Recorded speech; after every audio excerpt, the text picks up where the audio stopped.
Sveiki! Šiandien parodysiu, kaip per Find and Select rasti skirtumus eilutėse ar stulpeliuose. Pirmiausia, reikia pasižymėti sritį, kurią norite tikrinti.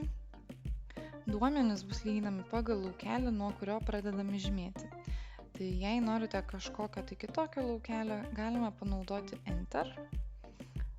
Kaip matote, baltai pažymėtas laukelis juda, arba Tab į dešinę pusę.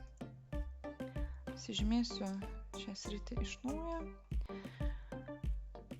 Tai norint surasti kažkokius tai skirtumus eilutėse arba stulpeliuose, reikėtų eiti į Home, Find and Select, Go to Special ir čia galite pasirinkti Row arba Column Differences. Pasirinkime Row. OK.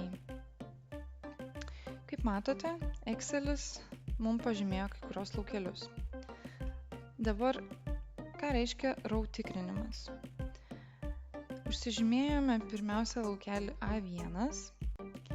Vadinasi, eidamas per kiekvieną eilutę, Excelis būtent pasiima A stulpelio laukelį. Na tai ir matote, čia visa eilutė sutampa eilutė, štai čia jau nebesutampa, čia sutampa, čia vėl akivaizdūs skirtumai.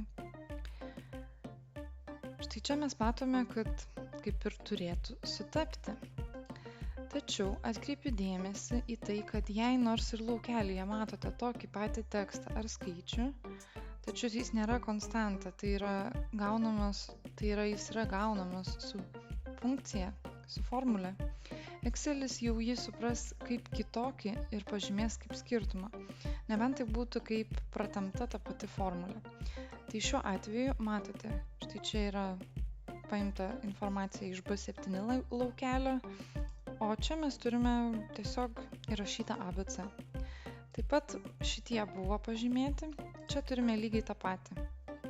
Kaip ir minėjau, jeigu formulė būtų tarsi pratempta, kaip čia matome A2, A4, čia jau B2, B4, tarsi pratempta, tai šis laukelis atitiko pirmąjį laukelį, tačiau šitas jau nebetitiko, nes šiuo atveju čia turėtų būti C2, C4, bet mes turime A2, A4, tai jau Excelis supranta kaip visai kitą funkciją. Taip pat, čia matote, akivaizdžiai ir skaičius skiriasi ir lygiai tas pats. Čia yra formulė, čia yra konstantos. Galime iš naujo pasižymėti ir pabandyti paieškoti skirtumų stulpeliuose. Spaudžiu OK. Tai štai. Stulpeliuose Excelis skirtumų ieško būtent lygiai taip pat. Aš pasižymėjau, stovėjau ant A1, tai kaip lyginamąjį elementą būtent pagal stulpelius paima pačią pirmą eilutę. Mes čia turime visiškai vienodus skaičius, bet Excelis mums štai pažymėjo visai nemažai kitokių atitikmenų nei pirmoje eilutėje. Ir taip Excelis pasiima A stulpelį imtų A1 laukelį ir jį tikrina, B stulpelį imtų B1 ir taip toliau. Primenu, kad yra ir daugiau įrašų su Go to Special bei kitais Excelio funkcionalumais, kuriuos gali rasti mano puslapyje. Šiam kartui tiek, ačiū, kad skyrei laiko, prašau įvertink, pasidalink ir prisijunk.